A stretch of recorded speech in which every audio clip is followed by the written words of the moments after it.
Okay, so now we're moving on to Modern Warfare 2, after finishing the first game of the last video. So from here on in, so Modern Warfare 2 is really interesting. It's also, I think, the worst, well, the weakest out of a trilogy.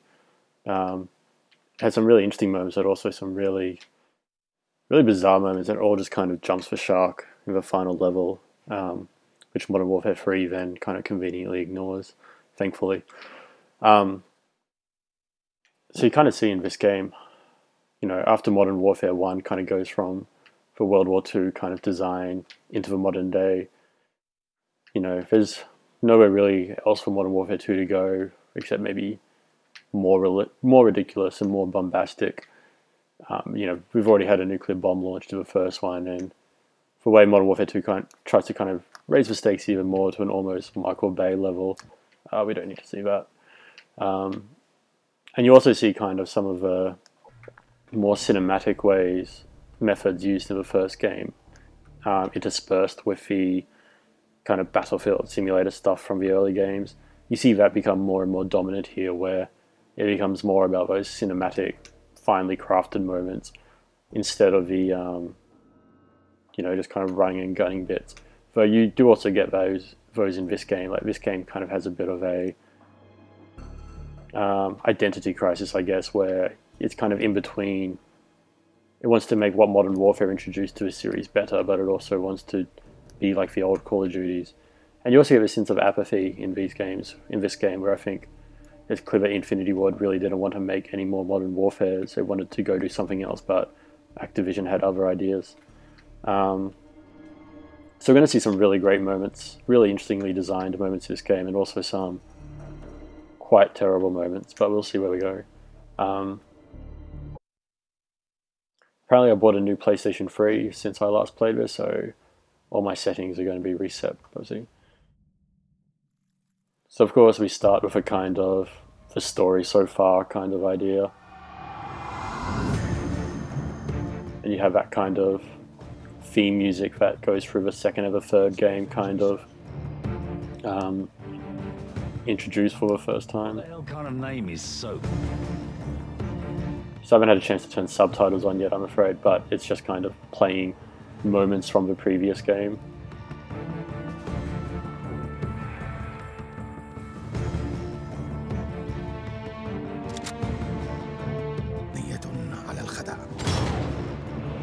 And you've got the same kind of thematic thing happening in the previous game, that top-down, Orwellian networked kind of global warfare idea.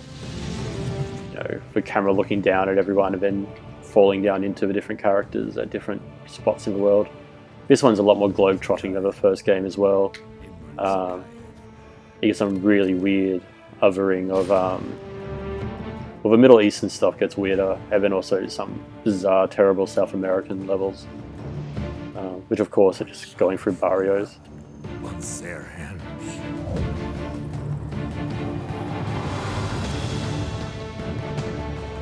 But it was interesting playing this for the first time after I played the first game, and as I said in the previous episode, it wasn't until right at the end of that game where I realised how invested I was in the story.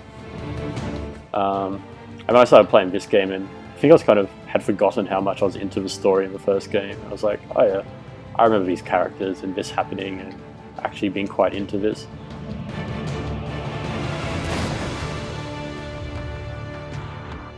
You also have that, night vision green becomes a lot more pronounced in this game.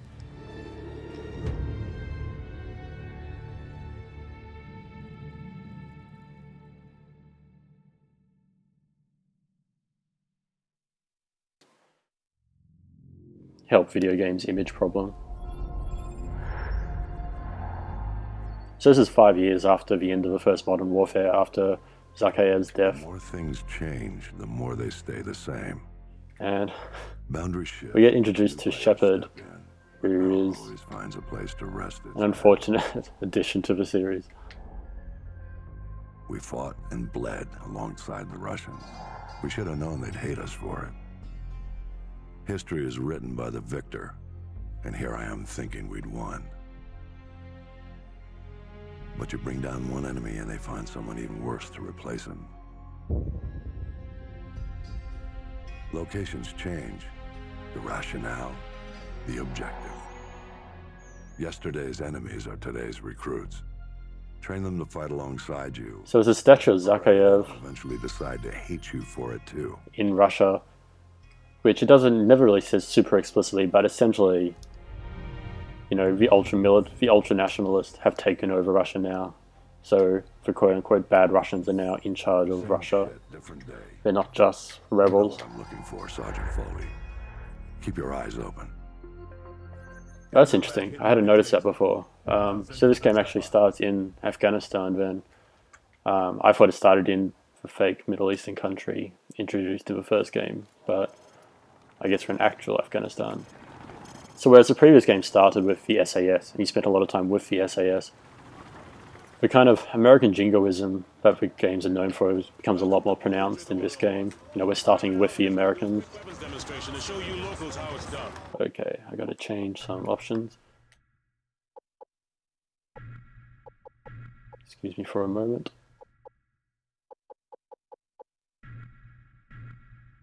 Okay, there are just no subtitles for the opening, I guess.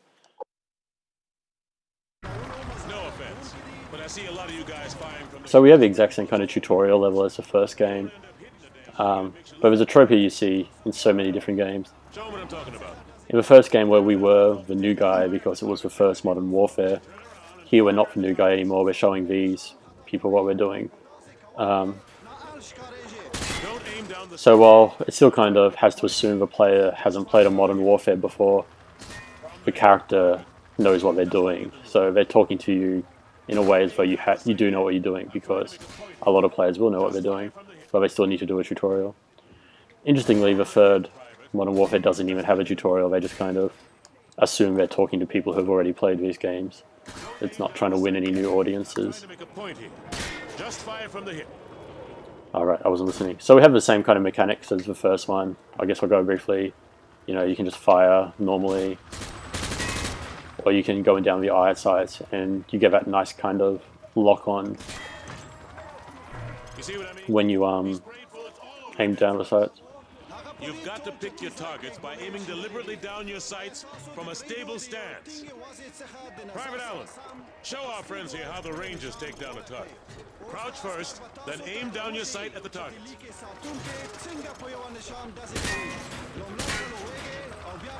That's all there is to it. So mechanically the game really hasn't changed at all.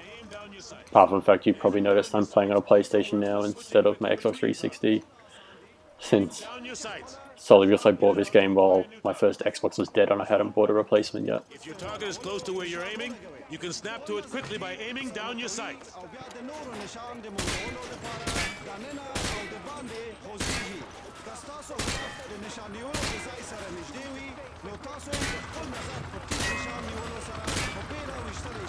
Now that's how you do it.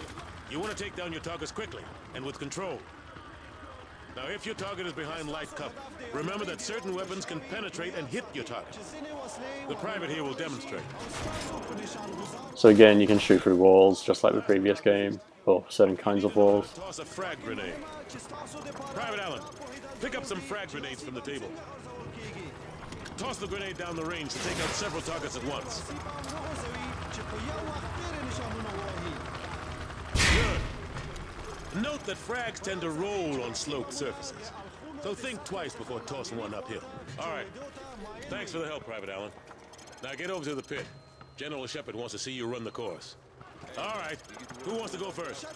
Show me what you've learned so far. So Shepard, who was just kind of musing about war over the opening credits, is a general who becomes a kind of main character in this game. We'll see more of him later, and he wants to see what I can do for some reason, essentially as an excuse to do a tutorial.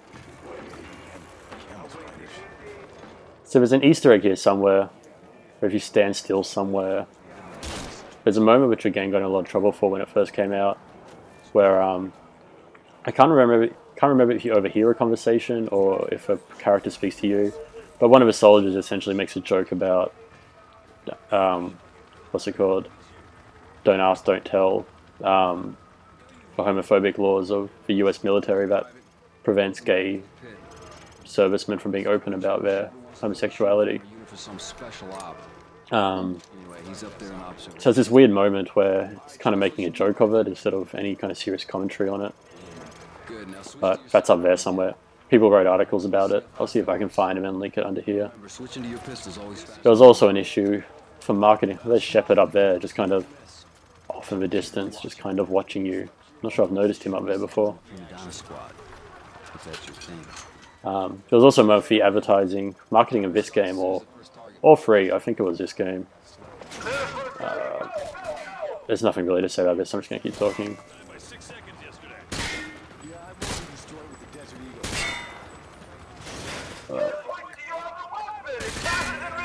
Stop yelling at me. Yeah, so there was this advertising campaign for, I forget what it was, but essentially like a group of people of oh, I can't do this. I'm just going to talk about that after I shoot all these cardboard cutouts.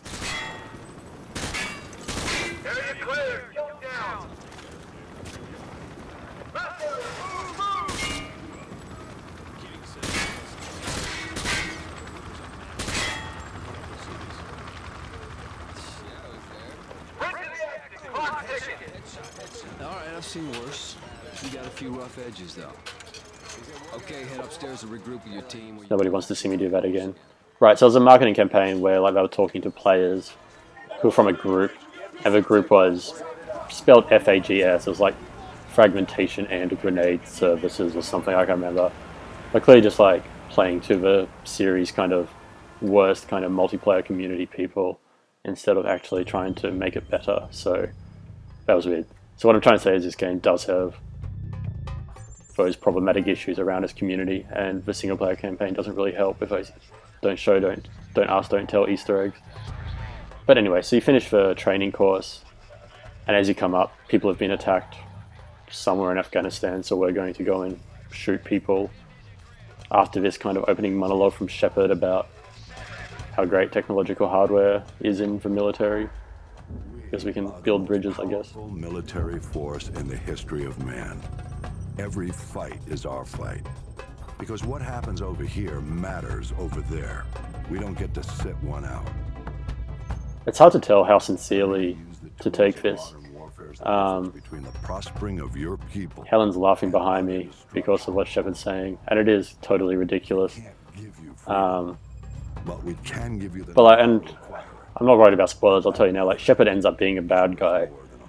So it's kind of like, is this meant to be actual, like, sincere, jingoistic yay America, or is this just meant to be the ramblings of a madman? Time for heroes. A time for It's probably both. It's one of those games that wants to have its cake and eat it too, and let's get to work. I don't think it's trying to say anything super deep, clearly. So then suddenly you start here, already exploded. It's a very weird starting game, with Shepard right in front of you. So it's not a particularly strong opening of a game. You're just kind of subtly in a battle.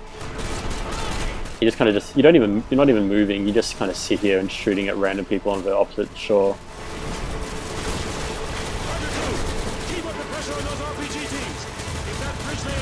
You know, it's a far cry from Modern Warfare 1's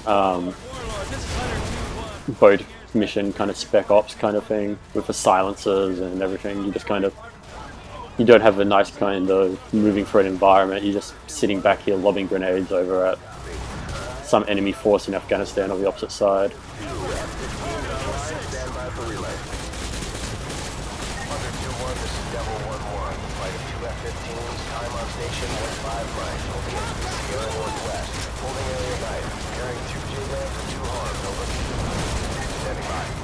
Devil 1-1. Target is a white 12-story apartment building at grid 252171. I need you to level that building. How copy over? On the bridge, can I die? So we see a lot of the same things. We have, you know, the whole kind of chaotic battlefield, lots of other stuff happening around me. Someone beside me was calling in airstrikes and stuff. You know, I'm just another soldier. So we see that kind of continued still. Especially to Alan, he's no one particularly special, he's just a soldier in the Rangers, whatever the Rangers are. Bridge complete. We're Oscar Mike, move out. We're moving out! Let's go! Get your ass back in the vehicle! Oscar Mike! For Oscar Mike, let's move out. We're moving out now. Let's move out. Whoops. Just got to witness my masterful stair climbing skills.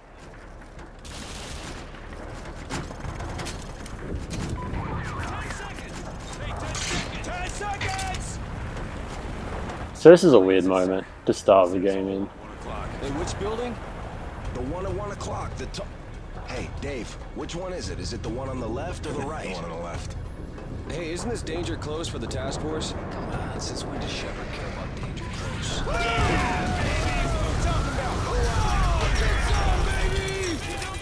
Some American jet just blew up that tower. I like the fence kind of shaking near you from the shockwave. It's a nice touch. This is really weird. Again, as I said, this game is way more jingoistic than the first one. But you're sort of American, and just, there seems to be something very bluntly symbolic about being in Afghanistan and celebrating blowing up one of their skyscrapers. It seems like a way too ham-fisted kind of 9/11 reference. But yeah, just like the Middle Eastern levels, I think are probably the weakest part of the first one. The same goes here, but they don't last for long, thankfully. Alright, stay frosty, you guys. This is the Wild West.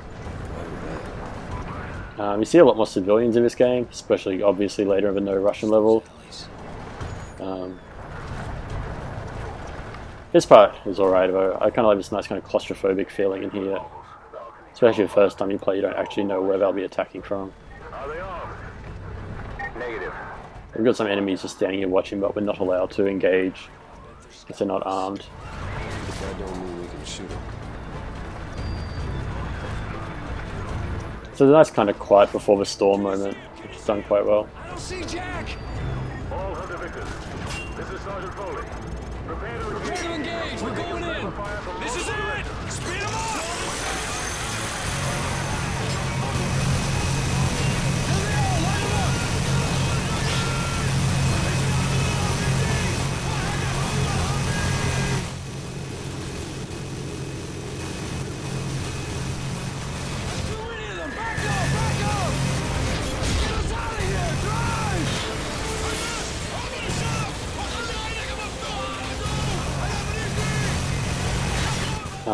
So already outnumbered and trying to get out of here quite quickly.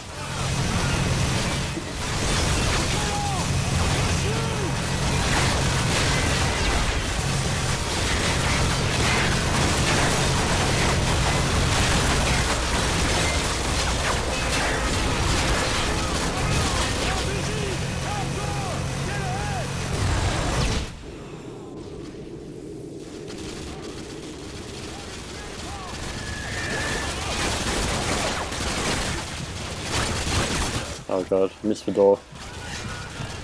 So we've already got a drastically different tone from the very start. You know, much more bombastic, much more over the top. You know, not really even any pretensions to, you know, special operations or, you know, sneaking in anywhere silencers. You're just part of an army just mowing down people right from the very start.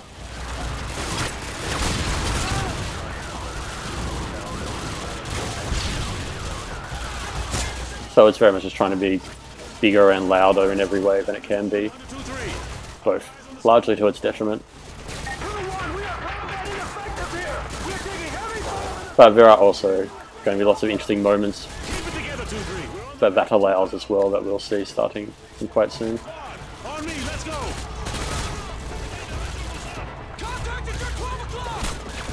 Really what all this level is doing is kind of, at the end of this level, Shepard decides that Alan's a pretty good soldier and is useful for the task that that Shepard has in mind for him.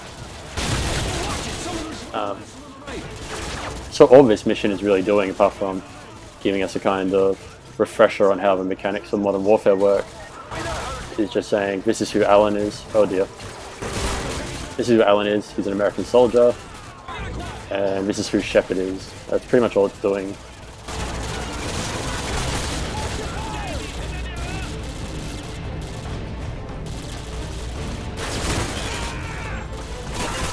Keep moving! We need to take the heat off of Hunter 2-3!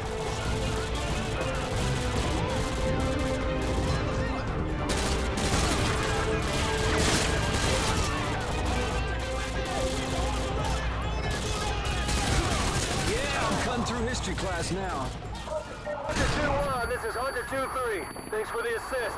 We're leaving on Hunter 3's Humvee. Over. Roger that. Roger that, 2-3.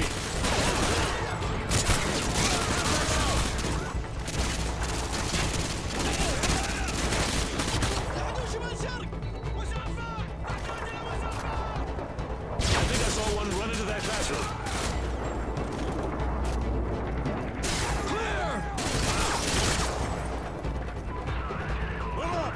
Oh, you're a good guy. Actual to Overlord. Hunter 2-1 actual, this is Overlord. Send traffic. The school is secure and hostiles are withdrawing from the area. We're just mopping up now. Solid copy, Hunter 2-1 actual. Proceed with caution to the rally point. EPWs may still be in the area, over.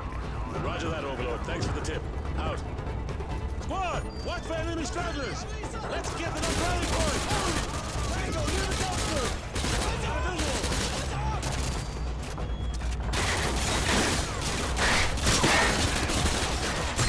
Contact, 12 o'clock!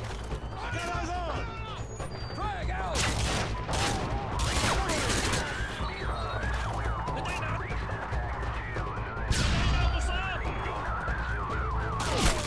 Oh my god, where's that coming from?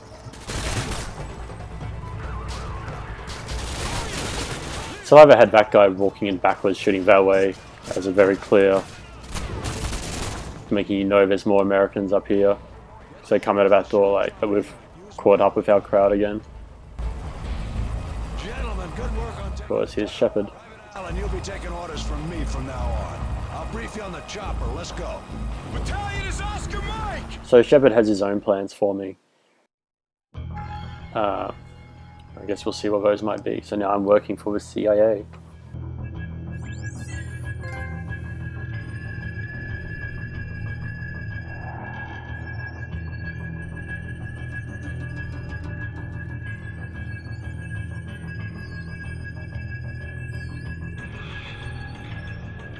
So how do I look?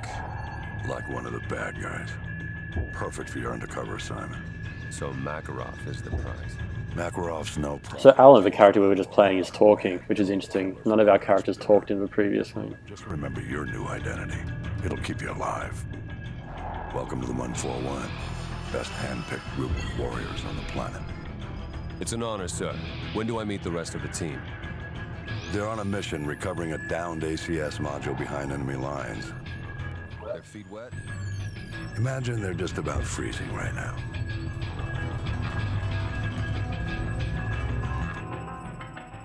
Right, so Alan's been chosen to join some elite international secret squad called for 141, which apparently now Soap is part of, our character in the first game, that we played as on the bridge at the end, so clearly he survived. And we got introduced to Makarov, the bad guy who's kind of taken over after Zakhaev, but we haven't really been told much about him yet, or what the plan is for Alan, apart from the fact he has some nationalist Russian tattoos on him yet. So we find out what happens with him after this mission, but first we get reintroduced to Soap. But we will do that in the next episode. But for now, that's our introduction to Modern Warfare 2. Quite run-of-the-mill so far, but it starts getting much more interesting from a design perspective quite soon. If not more interesting as a game, arguably. So, see you next time.